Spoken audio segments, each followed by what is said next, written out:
Before the so-called First War of Indian Independence of 1857 took place, or even before the legendary duo Rani Lakshmibai and Jalkari Bai of Jhansi revolted against the British Raj, women warriors from the south had the audacity to fight for their birthright and gave the colonialists an answer they would never forget.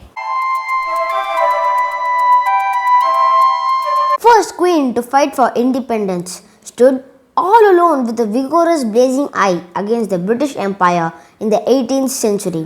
1824 was the period which is 33 years before the First War of Indian Independence.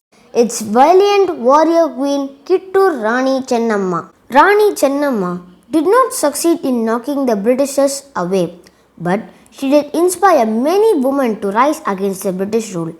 Kittur Chennamma was born on October 23, 1778 in Kakati, a small village in the present Belagavi district of Karnataka, India.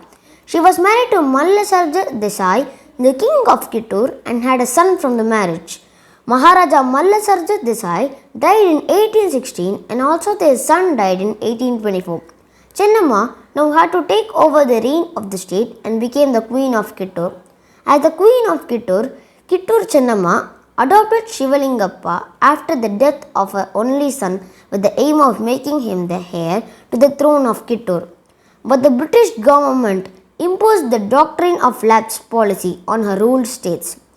Doctrine of Lapse was a law brought by Dalhousie, according to which native rulers were not allowed to adopt a child if they had no children of their own, and hence their territory set as part of the British Empire automatically. Thus, by the law, the state of Kittur came under the administration of British. Rani Chennamma sent a letter to the Mount Stuart Elphinstone, Lieutenant Governor of the Bombay Presidency, appealing the circumstances of Kittur, but her request was turned down and war broke out. In 1824, the first battle occurred. The British had attacked Kittur with a force of 20,000 men and 400 guns, which came mainly from the 3rd Troop of Madras Native Horse Artillery.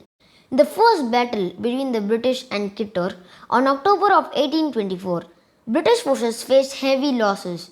John Thackeray, the British collector and political agent, was also killed during this first battle by the Kittur forces, and 2 British officers, Walter Elliot and Stevenson, were also taken hostages by Rani Chennamma's forces. Rani, after the victory of the First War, tried to negotiate and give back the hostages, but the embarrassment of loss at the hands of a small ruler was too much for the British to digest. Thus, they brought in bigger armies from Mysore and Solapur and surrounded Kittur.